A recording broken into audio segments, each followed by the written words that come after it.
Bonjour à toutes et à tous, aujourd'hui on va parler un peu d'électricité, on va se bricoler un petit outil super pratique pour retrouver les alimes sur les véhicules et on va mettre ça en pratique sur le Jeep. Je vous montre ça.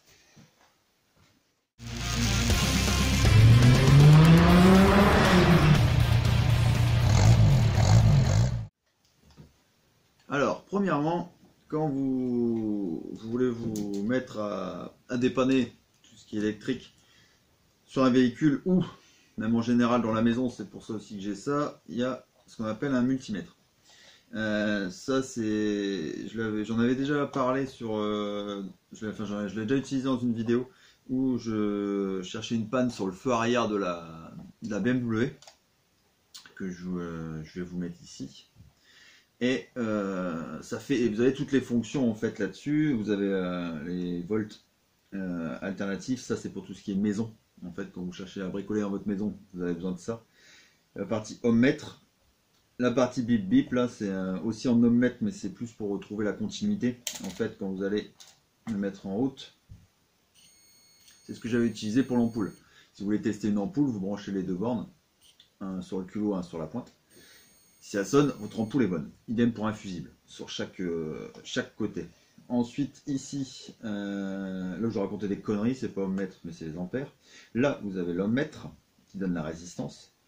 Et pour tout ce qui est les recherches sur les véhicules, vous avez le voltage continu, qui est représenté avec un trait et des petits pointillés en dessous. C'est celui qu'on va utiliser quand on est sur une voiture en 12 ou même 24 volts.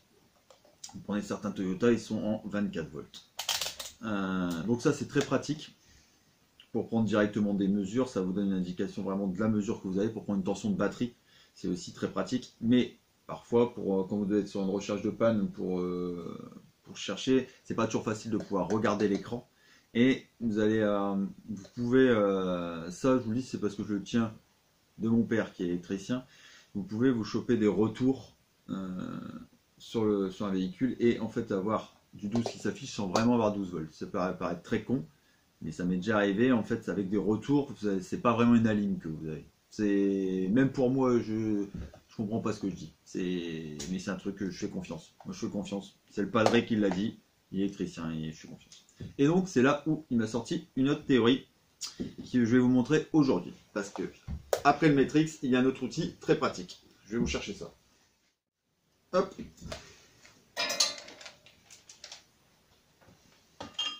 C'est ceci.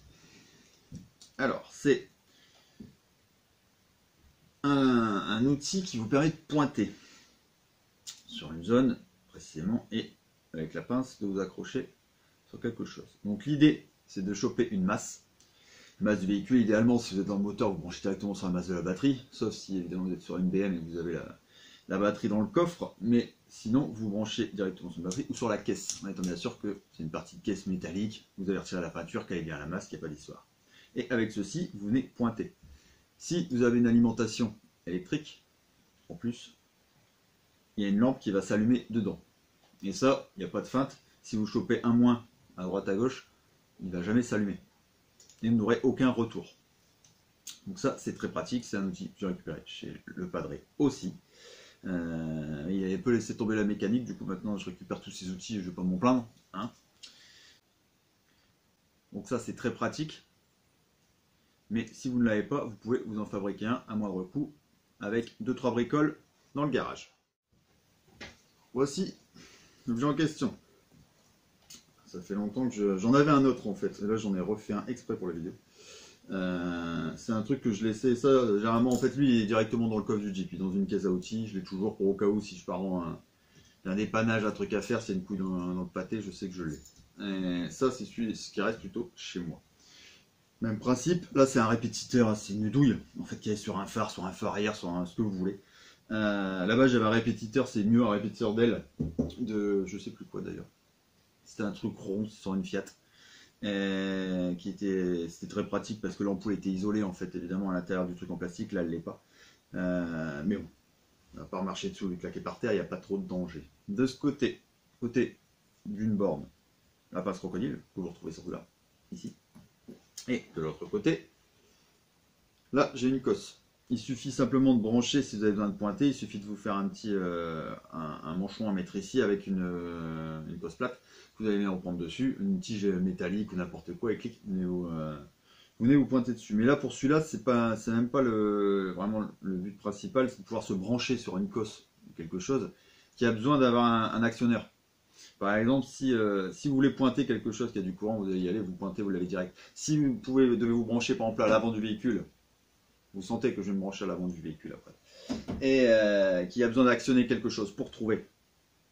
S'il y a 12 volts, c'est pas pratique d'aller tenir le truc, d'aller actionner tout seul, c'est la merde. Et comme on se retrouve souvent tout seul quand on bricole, c'est bien pratique de pouvoir tout faire à distance. Donc là, l'idée, c'est de pouvoir en fait brancher tout ça, le mettre en place, aller actionner ce qu'on a actionné et voir si l'ampoule s'allume pour voir s'il y a de l'alimentation. En même temps, ça sert pour une recharge de panne. Si vous avez quelque chose qui ne fonctionne plus, n'importe quoi, vous branchez à la place l'ampoule, vous allez actionner le truc et vous voyez si ça marche.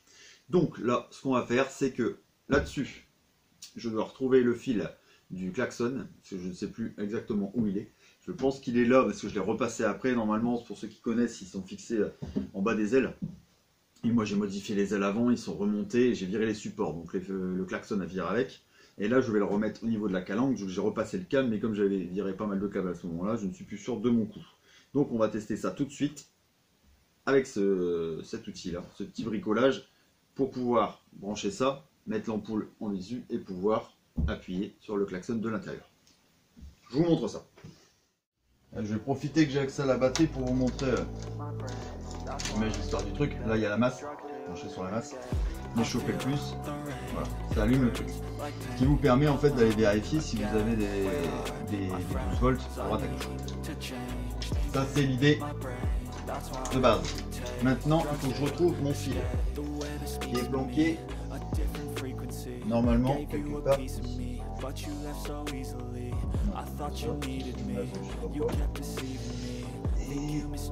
Je pense qu'il va falloir démonter la calandre. Ouais, pour acheter la prise qui est là. On va virer la calandre. Donc voilà, à l'avant du Jeep, belle histoire, tac tac le phare. Et le fameux pare-buffle. Ici. Voilà, ça doit être là. Pourquoi tu fais le focus sur ma main? Pourquoi? C'est fou ça.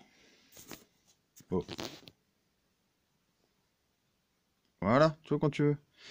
Donc, ça va être le fil ici. Donc on va brancher ici, je dois avoir du plus, évidemment. Donc on va brancher le côté de la lampe avec la cosse ici. Et la masse, on va la choper directement avec la pince croco sur la batterie qui est juste à côté. On pourrait le choper sur la caisse, mais au moins je suis sur la batterie, je suis tranquille. Et comme ça, on va aller actionner ça de l'intérieur. Yop là, donc. Ah, putain, j'ai pas beaucoup de recul ici. Comme je disais tout à l'heure, on peut mettre des manchons là-dedans. Parce que là, c'est une femelle, à la base, j'ai une femelle. Donc, petit manchon comme ça. Est-ce que je suis mieux? Oui. Tac, tac. Brancher ça d'un côté. Et on va venir brancher ça dans la prise. Il est méga large. Le contact doit être merveilleux. Donc, sortir ça et brancher ça sur la masse. Tac. Hop. Caler ça là. Voilà. Donc, si on passe sur l'autre côté, reposer le capot gentil. De plus près, pour bien comprendre l'histoire, hop, brancher dans la fameuse prise que je pense être celle de mon klaxon. En même temps, il reste que celle-là, donc si c'est pas celle-là, ça pue la merde. Là, la cosse, la pince croco, pardon, sur la masse, et je cale l'ampoule là sur le coin. On va maintenant fermer le capot pour aller tester ça à l'intérieur. Voici dans le Monster Jeep de la mort. Voilà, l'ampoule qui est là-bas à l'avant et le fameux klaxon. Donc klaxon, le klaxon. Tac, ça s'allume. Voilà comment on peut trouver une alimentation de 12 volts tranquillement en étant tout seul. Et ça marche pour n'importe quoi d'autre, les phares, ce que vous voulez quoi. Une pompe de lave-glace ou n'importe quoi, vous pouvez l'alimenter, vous branchez à la place et comme ça à distance vous voyez si ça s'allume. Voilà, le klaxon est monté, il est en place. Donc derrière la calandre comme prévu. C'est bon, c'est parfait. Vous allez me dire, tu pouvais simplement le brancher et couillon, et tu aurais vu si ça klaxonnait en appuyant sur le bouton. Mais en fait, déjà premièrement, j'aurais pas pu vous faire la vidéo. Et deuxièmement, toutes ces petites vidéos là sont tournées le soir, quand tout le monde est couché, enfin surtout les deux petits monstres qui sont couchés à la maison et qui dorment. Donc si je commence à jouer du klaxon, ça va pas bien se passer avec madame. Et la règle d'or, faut jamais contrarier ni s'engueuler avec la femme qui se couche à côté de toi. C'est plus simple. C'est plus simple.